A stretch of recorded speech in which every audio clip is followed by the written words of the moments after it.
우리는 지금 하나님의 속성에 대해서 설명하고 있습니다. 하나님의 속성은 이 공의적 속성, 하나님만 가진 속성으로서 이 속성을 우리가 배우면 범신론이 잘못됐다 하는 것을 알게 되고 또 다신론도 잘못됐다 하는 것을 알게 됩니다. 왜냐하면 하나님은 이렇게 태어나 계신 분으로 세상과 구별된 살아계신 분이시고 또 하나님은 여러 신이 될 수 없어요. 왜냐하면 유일하시고 단일하신 분이기 때문에 그렇습니다. 또한 우리는 하나님의 속성 중에서 이 공유적 속성에 대해서도 상고합니다. 하나님은 영성, 지성, 도덕성, 주권성, 유복성을 가지고 계신 분으로서 이 하나님의 공유적 속성은 또한 우리 사람이 참여해야 될 그런 속성입니다. 베드로후서 1장 4절에 보면 우리 하나님이 그 큰 약속으로서 하나님의 신의 성품에 참여하게 하셨다 말씀하고 계십니다. 지극히 중요한 말씀으로 생각이 됩니다. 오늘 그래서 우리가 이 하나님의 속성 중에서 주권적 속성을 상고하는데요.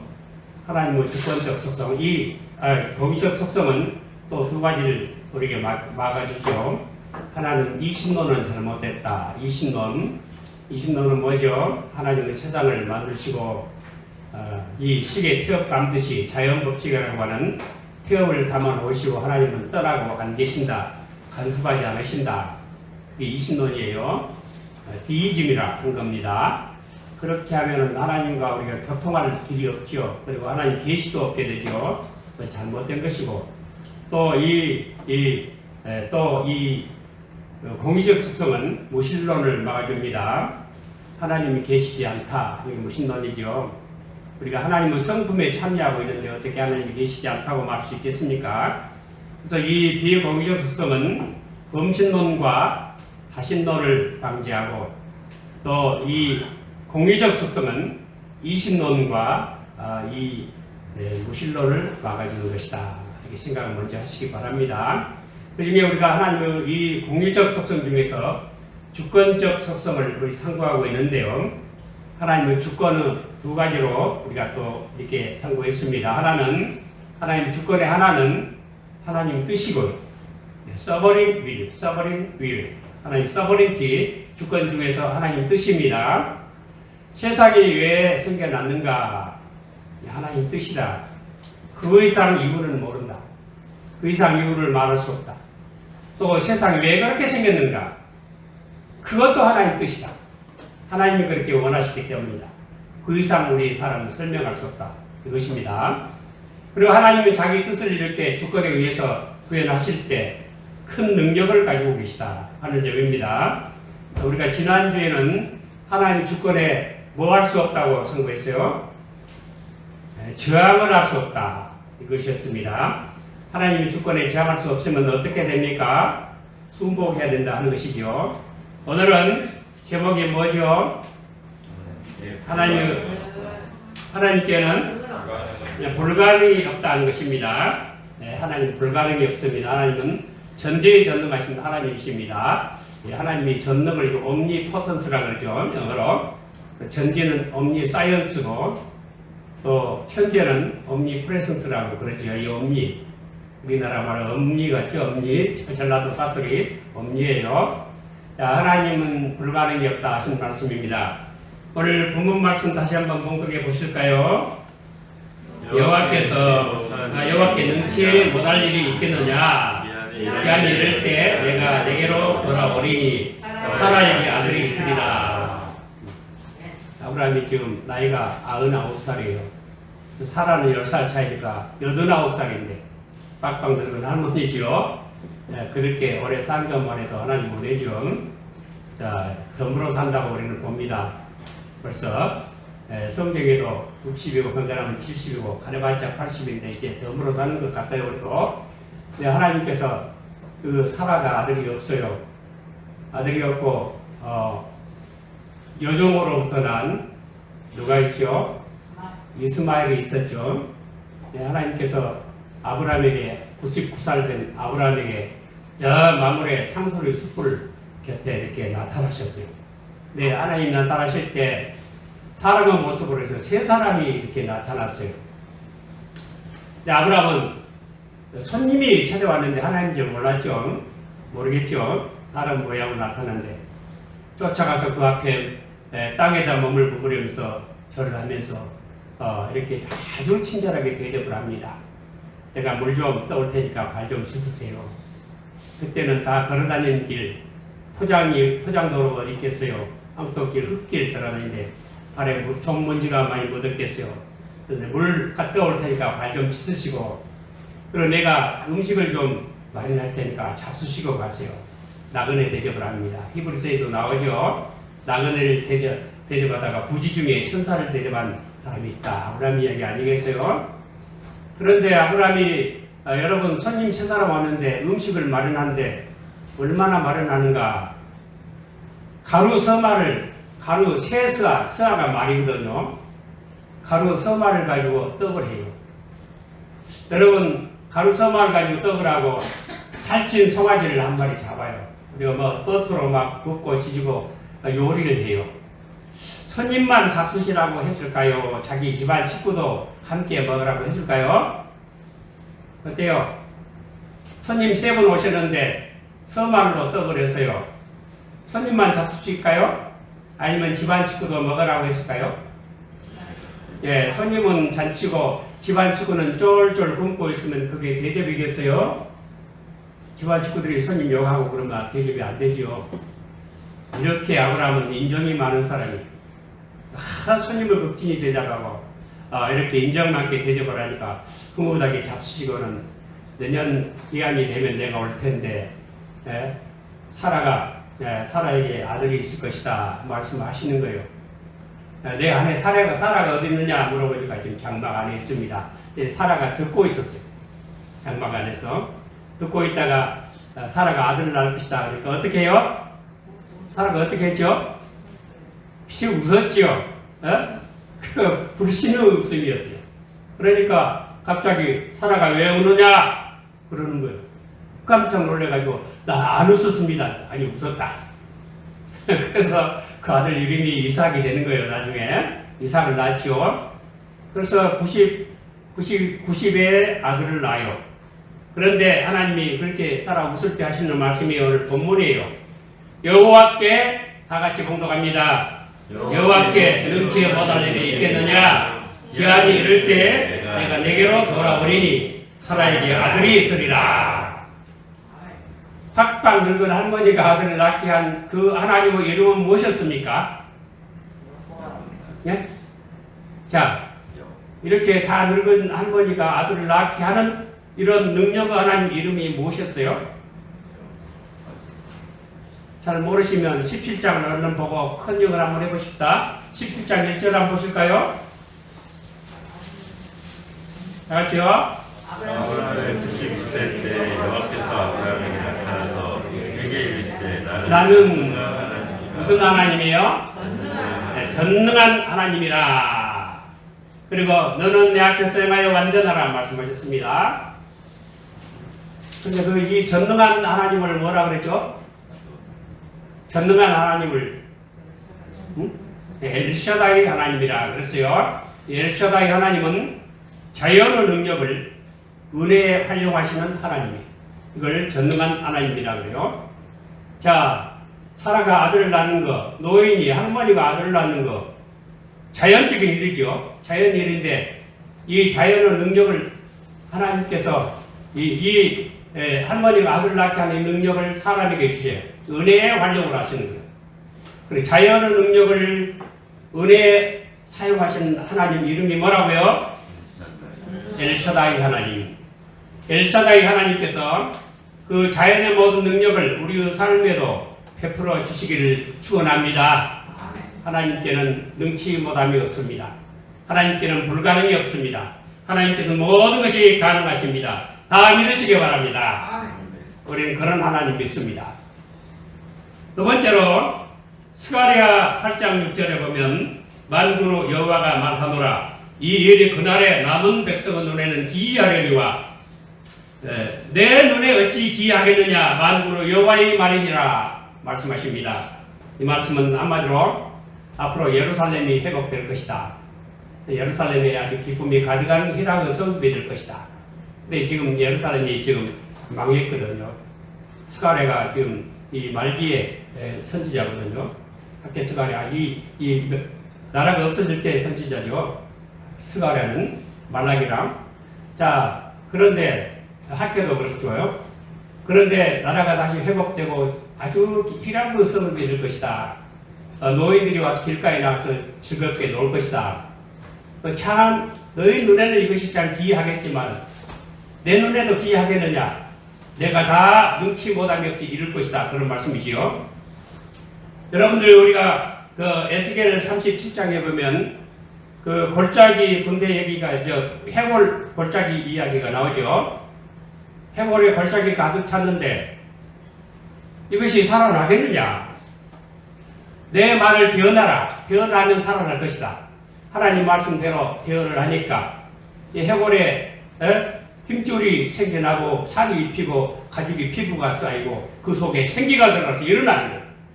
이 해골이 군대가 돼서 일어나는 거예요. 이것이 왜 이 해골이라고 나오느냐? 진짜 해골이 아니고 그것은 소망 없는 이스라엘 백성들을 상징하는 것이었어요. 소망 없이 지금 포로 생활하고 있는 이스라엘 백성들이 마치 골짜기에 누운 해골과 같다 그것이. 해골도 살리신 하나님이 이스라엘 백성들을 다 회복시키실 것이다. 말씀하고 약속하신 대로 70년 만에 회복시켜 주셨죠. 이 일이 너희 눈에는 기이하겠지만 해골이 일어나서 군대가 되는 이 일이 이상하고 신기하겠지만 나에게도 그러겠느냐? 아니 나에게는 보통이다. 하나님께는 불가능이 없다 하는 그런 말씀이십니다. 여러분 우리의 삶에도 이와 같은 역사가 나타나시기를 축원합니다. 사람은 못해도 하나님은 하십니다. 그리고 마태복음 19장 26절에 보면 마태복음 19장 예수께서 저희를 보시며 가라사대 사람으로는 할 수 없으되 하나님으로서는 다 할 수 없느니라 다 할 수 있느니라 말씀하십니다. 마태복음 19장 26절에 무슨 말씀이냐면 한 사람이요 마태복음에는 어느 사람이라고 나왔지만 다른 데 보면 부자, 청년, 관원이라고 했어요. 공무원이에요. 부자고 아주 청년인데 믿음이 좋았던 것 같아요. 예수님께 나와서 질문을 하는 거예요. 선생님, 선한 선생님, 내가 어떻게 하면 영생을 얻겠습니까? 하고 물어봐야 되니까 예수님께서 그 질문부터 꼬타리를 잡으셨죠. 왜 나더러 선한 선생님이라고 하느냐? 선한 분은 하나님 한 분뿐이시다.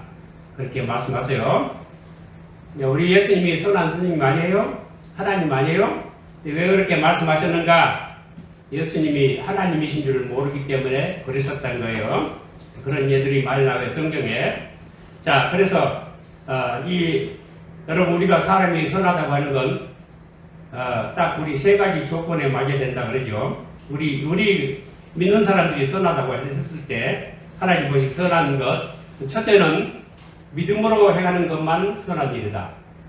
믿음이 없이 하는 일은 선한 일이 아니에요. 하나님 앞에 인정받는 선한 일이 아니에요. 두 번째, 하나님의 계명에 합당한 행위를 해야 돼요. 하나님 율법에 합당해야 돼요. 하나님 율법에 합당하지 않은 선한 일 많아요. 사람 보기에 하나님 보시기에 선한 일을 안 받아들여요. 세 번째는 아주 중요합니다. 하나님의 영광을 위한 목적으로 행하는 일만 선하다 이거예요. 자, 이런데 우리 이 선한 선생님하고 이렇게 말씀하니까 어떻게 나들을 선하다 하느냐 하시면서 너가 영생 얻으려면 율법을 지켜라. 계명을 지켜라. 무슨 계명입니까? 십계명에 첫째 돌빈 제껴놓고 둘째 계명 그것만 말씀하시는 거예요. 사는 말 하지 말고 가는 말 하지 말고 도적질을 하지 말고 거짓 증거하지 말고 욕심내지 말고 내 부모를 공경하고 내 이웃을 내 몸처럼 사랑해라. 그러니까 이 분이 얼마나 훌륭한 분인지 말이에요. 내가 그런 말씀을 어려서부터 다 지켰습니다. 그러는 거예요. 그러니까 예수님이 사랑하셨어요. 그리고는 그런데 내가 다 좋다. 근데 한 가지가 모자라구나. 자, 이 한 가지가 문제예요. 그게 뭔데요? 내가 재산이 많은데 그 재산 다 팔아서 가난한 자에게 주고 나를 쫓으라.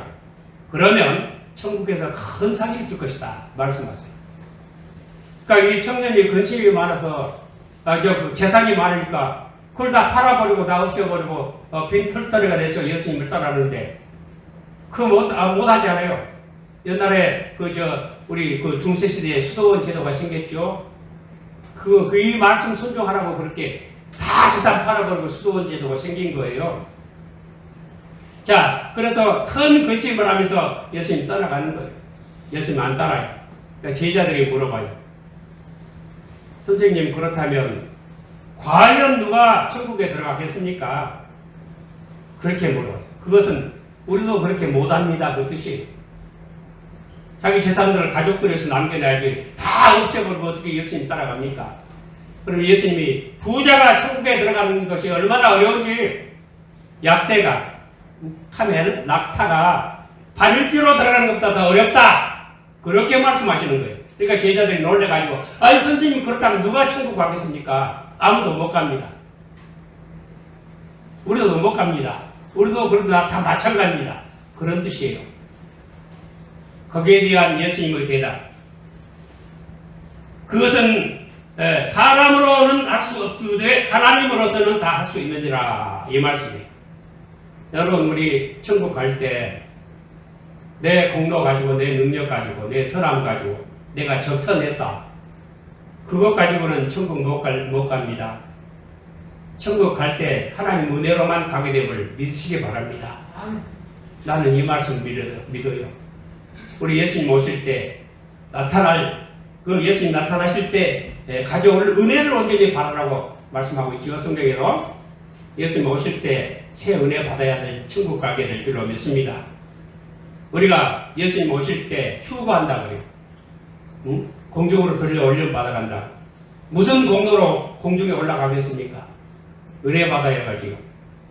절대로 은혜 받지 않고는 천국 갈 사람 없습니다. 다 믿으시기 바랍니다. 내 공로는 못 갑니다. 어떻게 낙타가 바늘귀로 들어가겠습니까? 우리는 하나님 은혜로 천국 가게 될 것입니다. 사람으로는 못하지만 하나님은 다 할 수 있다. 하나님 때문에 천국 갈 것입니다. 이것을 확실히 믿으시길 바랍니다. 이것이 복음이죠. 이것이 복음이에요. 자, 마지막으로 하나만 더 찾아보겠습니다. 누가복음 1장 37절에 대저 하나님의 모든 말씀은 능치 못하심이 없느니라. 이건 가브리엘 천사장 가브리엘이 마리아의 한 말이에요. 마리아가 처녀가 아들을 낳을 것이다. 이 처녀가 무슨 아들을 낳습니까? 하나님의 모든 말씀에 능치 못하심이 없다. 딱 잘라서 그렇게 말했습니다. 그때 마리아가 인생 항복 선언을 하지요. 주의 계집종이니 말씀대로 하십시오. 그 인생 항복 선언문이에요. 처녀가 아들 낳는다 그러면 사회적으로 매장받을 일이 아니에요? 항복하는 거예요. 그러시라고. 항복하는 거죠. 그래서 예수님이 태어납니다. 이와 같이 하나님의 모든 말씀은 능치 못하심이 없음을 믿으시기 바랍니다. 시편 115편 3절에 오직 우리 하나님은 하늘에 계셔서 원하시는 모든 것을 행하셨나이다. 이사야 14장 24절에 만군의 여호와께서 맹세하여 가로되 나의 생각한 것이 반드시 되며 나의 경영한 것이 반드시 이루리라. 이사야 14장 27절에 만군의 여호와께서 경영하셨은즉 누가 능히 그것을 폐하며 그 손을 펴섰은즉 누가 능히 그것을 돌이키랴 말씀하십니다. 하나님께는 능치 못하심이 없으십니다. 그걸 다 믿으시기 바랍니다. 여기에서 아주 중요한 거 하나님 능치 못하심이 없으니까 어떻게 해야 되겠습니까? 두 가지만 말씀드립니다. 첫째는 무조건 믿으라 안 따라합니다. 무조건 믿으라. 그것이 의예요. 무조건 믿는 거예요. 아주 바보같이 믿는 거예요. 누가 그랬냐 하면 아브라함이 그랬어요. 하나님 말씀 앞에 무조건 믿었어요. 우리도 무조건 믿으시기 바랍니다. 그래서 아브라함은 믿음의 조상이 됐어요. 아브라함은 그렇게 아들 낳을 것이라 하니까 하나님은 어떻게 믿었냐면 하나님은 죽은 자도 살리시고 없는 것도 있는 것 같이 부르시는 분인데 말씀하시면 그대로 되겠지. 이렇게 믿었어요. 하나님 말씀 무조건 믿으시기 바랍니다. 조건 달지 마시기 바랍니다. 대안을 제시하지 마시기 바랍니다. 하나님 말씀보다 더 좋은 것이 있는 것처럼 대안을 제시해요? 그러지 말아요. 두 번째로 무조건 순종하시기 바랍니다. 따라합니다. 무조건 믿자. 무조건 순종하자. 하나님께서 아브라함더러 내가 내게 지시할 땅으로 가라. 다 늙은 노인에게 그러셨어요.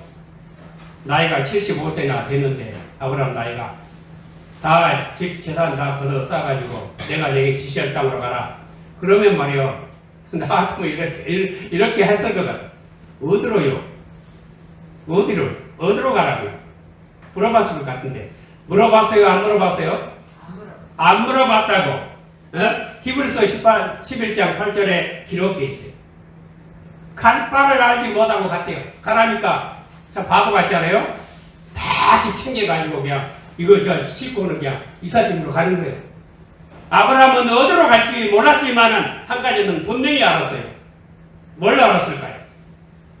누구와 함께 가는 것을 알았어요. 누구와 함께 갔어요?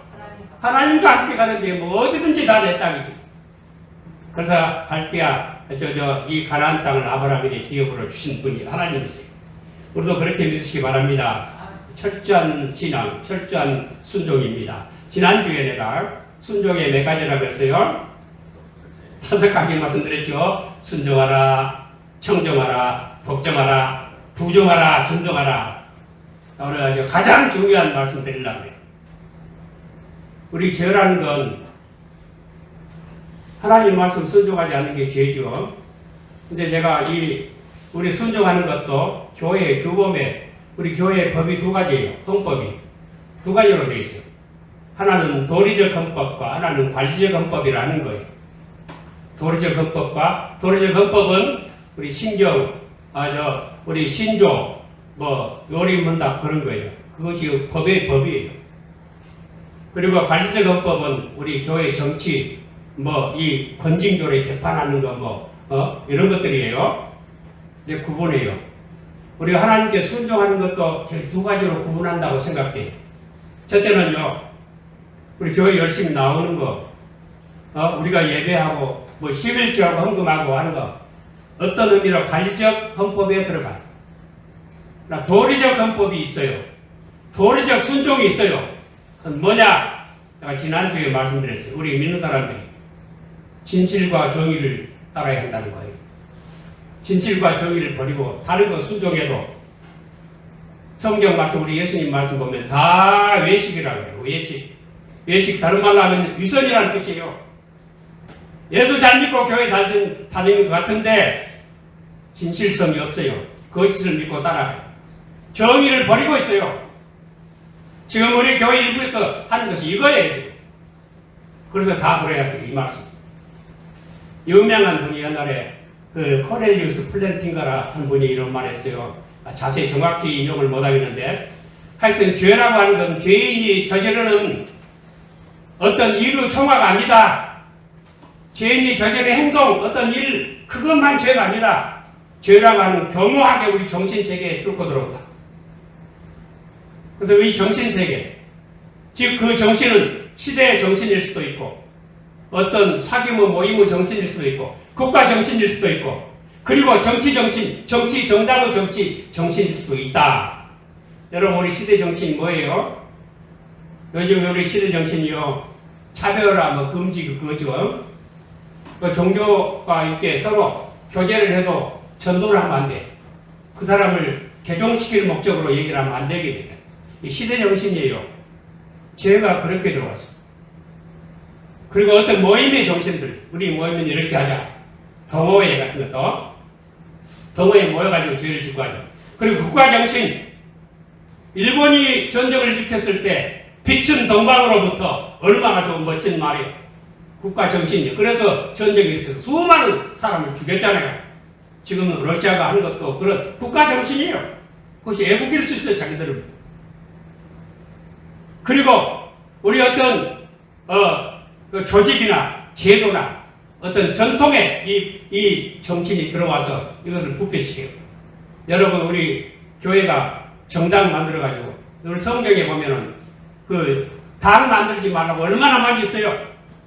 시편 106편 17절 18절에도 고라, 다단, 아비람, 온 이런 사람들 정당 만들어가지고 땅이 입을 쩍 벌려 죽고 불이 그들을 태워주겠다고 나오고 당 만들어가지고 바울을 죽이려고 할 때도 바울이 체포됐을 때 예루살렘에서 40명이 당을 지어가지고 금식하면서 왜 바울을 죽이기 전에 우리 안 먹겠다, 먹지도 마시도 않겠다, 당을 지었다 그랬죠? 로마서 2장 8절에도 오직 당을 지어 진리를 쫓지 않냐고 불의를 쫓는 자에게 노와 분으로 하실 것이다 말씀하시고 갈라디아서 5장 20절에 우상 숭배, 술수, 원수 맺는 것, 분쟁, 시기, 분냄, 불리함, 이란 나가 똑같이 당 지는 것이 들어있고 이것이 성령의 열매와 반대되는 육체의 열매라 그랬어요.